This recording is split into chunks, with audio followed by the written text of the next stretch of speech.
It's late October here in the UK, and we're just about to see the arrival of one of the most anticipated birds that we get here in the UK every winter, the beautiful Bohemian waxwing. It's a truly beautiful bird, and I would suggest that it's probably the #1 target for bird photographers during the winter. Now, in some years, they can arrive in the hundreds of thousands in eruptions, and in other years, not so many. They are a challenge to photograph, so what I want to do in this video is share with you my approach to photographing the beautiful waxwing. And what we'll do is we'll look at how to identify them, we'll look at the type of habitats that you're going to find them in, we'll look at some of the behaviour, and what we'll do is I'll go through with you my approach to photographing the waxwing, and I'll give you some top tips along the way. So let's go and find the waxwings and let's photograph them.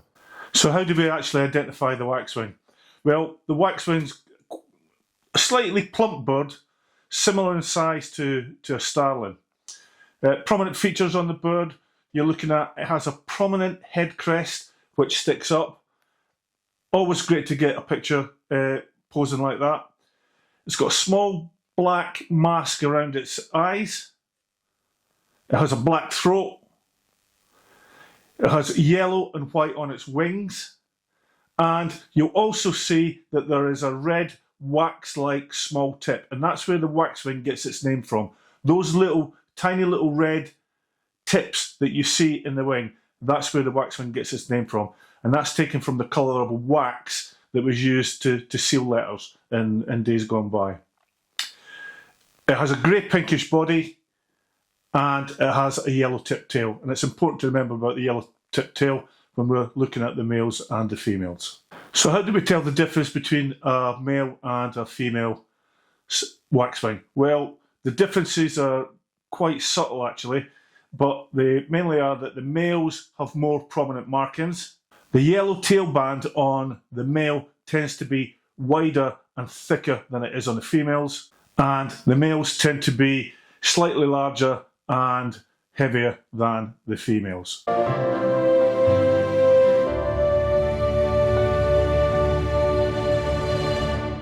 Another identifying feature of the waxwing is its call. Now, the majority of birds tend to have a song that serves to attract mates and also to defend territories. The Bohemian waxwing doesn't have a dedicated call. Their call is more of a high-pitched rolling trill, which can often be heard when they're in flight, communicating between each other, either whilst they're perched or whether they're in flight. And here it is now.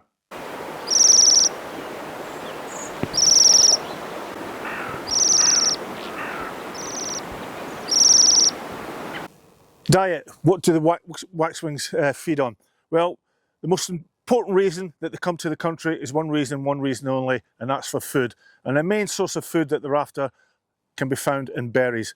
Now, the type of berries that they tend to feed on or favour are things like the rowan or the mountain ash berries, cotton Easter, and along this hedgerow is hawthorn. There are thousands and thousands of berries here on this hedgerow, and this is an area that will keep my eye open if I hear that there are waxwings in the area. Certainly we get field fares and redwings here every year feeding on this hedgerow. Additionally, they will also feed on down-fallen apples.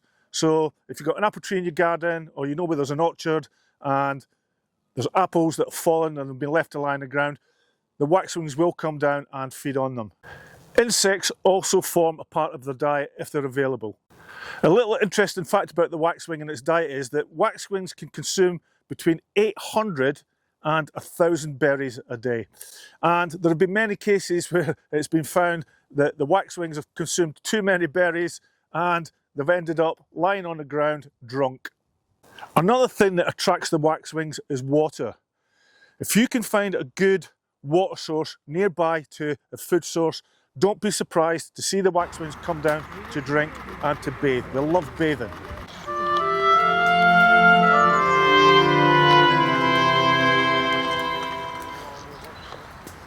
Top tip, social media. Once waxwings start to arrive in the country, normally around late October, early November, social media will come alive with sightings. There are dedicated websites, dedicated groups and pages on Facebook that you can find, which will tell you when the birds have arrived and where they are and how they're actually moving through the country. Habitat, where are we actually going to find the waxwings? Finding the waxwings is often a waiting game in this country. Normally the first sightings will be around about this time of the year, end of October, and in fact, as you can see, these are the first sightings that I've seen this year in the UK, and this was only a few days ago. It's important to understand that it's the food sources that the waxwings are drawn to. You won't necessarily get them in wilderness areas. You will, but in my experience, you'll find them more around urban areas because they're attracted to certain food sources, and there are certain places where you will find those food sources. What you're doing is you're looking for suitable trees with rowans or hawthorn or coronista berries, and the types of places that you'll find them, especially in urban areas, are supermarkets. Now, supermarkets normally adorn their car parks with ornamental trees, and a lot of those ornamental trees are things like coronista and the rowan tree.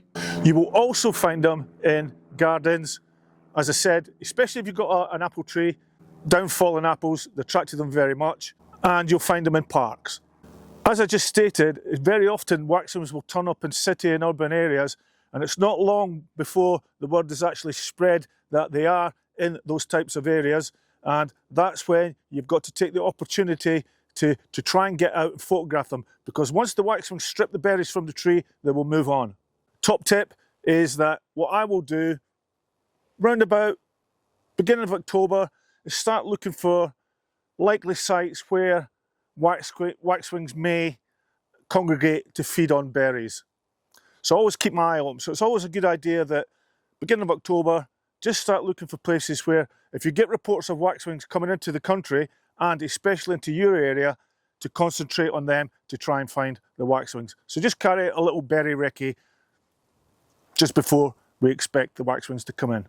Okay, I just want to take a little time out for a minute just to give you a look forward to a project that I'm working on at the moment, and that is winter bird photography. And what I want to do in that is target 6 specific species that you can get close to in the winter. Some of them can be a little bit challenging, but that's what it's all about, taking up that challenge to get near to these birds and photographing them. So coming soon from Kevin Hatley Photography, winter photography and targeting 6 specific birds. And now back to the video. When it comes to behaviour of the waxwings and how they go about their daily lives, waxwings themselves tend to be very highly sociable and nomadic birds, known for the unique behaviour, particularly the diet, and that's why they come here for food. When it comes to the social behaviour, waxwings are rarely seen on their own. They're normally only found in either small numbers or in very large flocks as they move around the country searching for food. I mentioned earlier on in the introduction about eruptions. In years when berries are few and far between back in their home countries and in Scandinavia and Russia, once they exhaust those food sources, it forces them to migrate, and that's why they come to the UK. And that's the only reason is food, and namely berries. And I keep saying it, and I'll say it again, find the food source, you'll find the waxwings. When it comes to the feeding behaviour, it's critical to understand how waxwings go about searching and looking for food and actually feeding. I would probably break that down into 3 distinct phases. That's searching, resting, and feeding. So when the waxwings are searching, as I've said, they'll normally form small flocks or even large flocks. It could number even into the hundreds. And we saw that a couple of years ago here in the UK. Very large flocks of waxwings moving around the countryside searching for food. Once the waxwings find a food source, what they'll tend to do is they'll tend to rest or sit up in a tree opposite to where the berries are, high up, waiting on the opportunity to then come down onto the trees and feed. When it comes to actually feeding, once the waxwings drop down onto the onto the berries, it's just a feeding frenzy. And that in itself can prove a little bit difficult when it comes to photographing them. And again, I'll address that in how my approach to photograph them. There's a lot of hustle and a lot of bustle and a lot of moving around, branches moving up and down. So you need to be careful how you set your camera up. Waxwings generally, and I've found this especially in urban areas, will feed in trees right next to the roads with people walking by underneath them. So they can be very approachable. But if you're going to be hovering around, and once they arrive, you're not going to be the only photographer there. There'll be loads of photographers waiting to photograph these birds. So it's best to just step back a little bit, try and get in a position where you've got a good background, or pick a spot and stay there, and wait for the birds to come, and then you'll get the chances to get the images that you're after. Top tip approaching waxwings.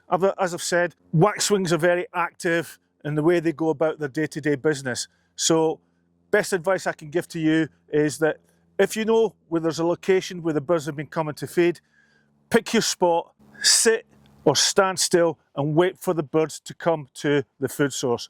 Don't go chasing them. If you go chasing them, your chances of getting the images that you're after are going to be diminished. Top tip, backgrounds. As we can see, waxwings tend to congregate in trees and bushes which have very busy backgrounds which can play havoc with your focus. And I'll talk a little bit about that when I look at my approach to photographing the waxwing. What you need to try and do is, once you get your record shot of the waxwing, so you've got it in the bag, try and get yourself into a position where you've got an uncluttered background. Try and avoid elements like brick walls, cars, buildings and people.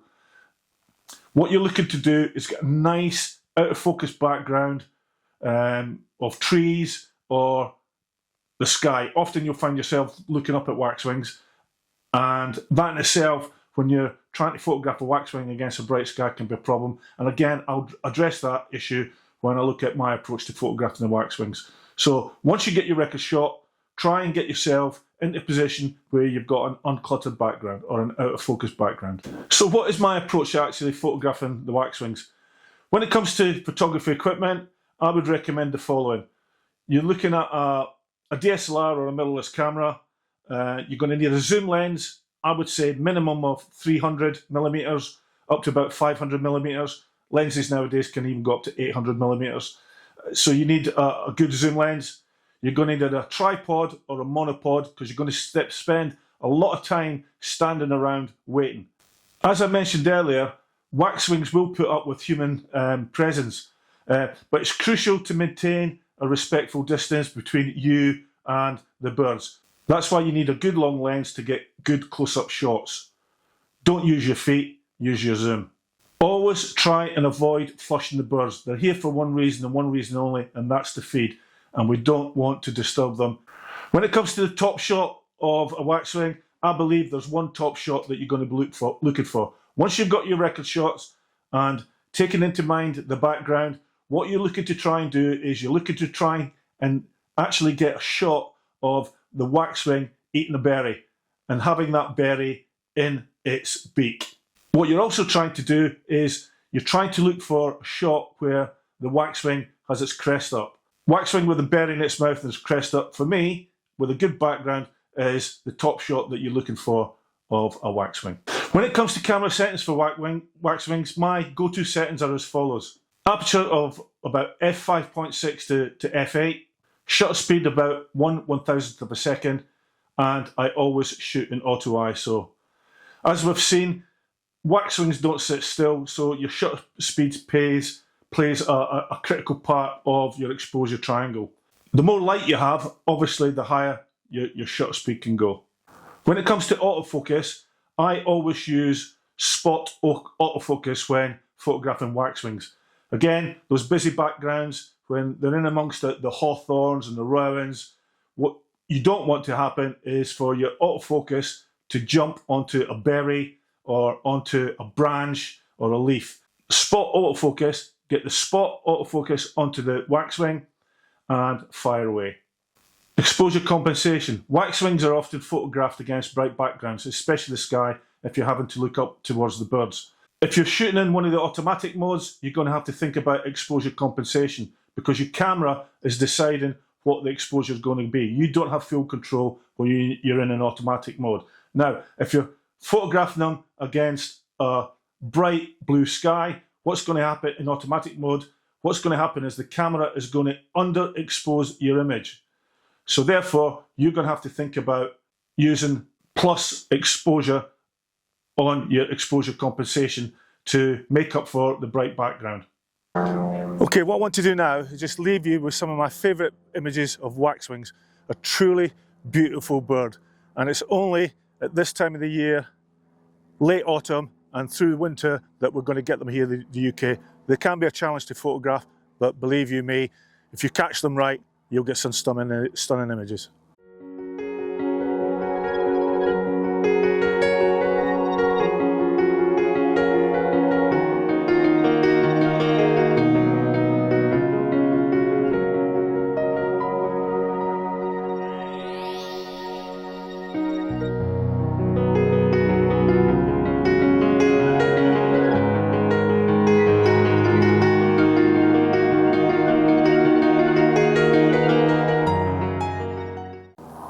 Okay, thanks for watching Kevin Hatley Photography and how to photograph the beautiful waxwing. I hope you've enjoyed it as much as I have, filming these beautiful birds and photographing them and sharing it with you. All I would ask is that if you've liked it, could you hit the like button? Could I also ask you to subscribe to my channel, Kevin Hatley Photography? It doesn't cost anything, it's completely free. And what it does, it just allows me to grow the channel, gives me that more incentive to go out and photograph the beautiful wildlife and birds that we have here in the UK and share it with people all over the world. So, until the next time, keep safe, take care, and I hope to see you soon. Bye for now.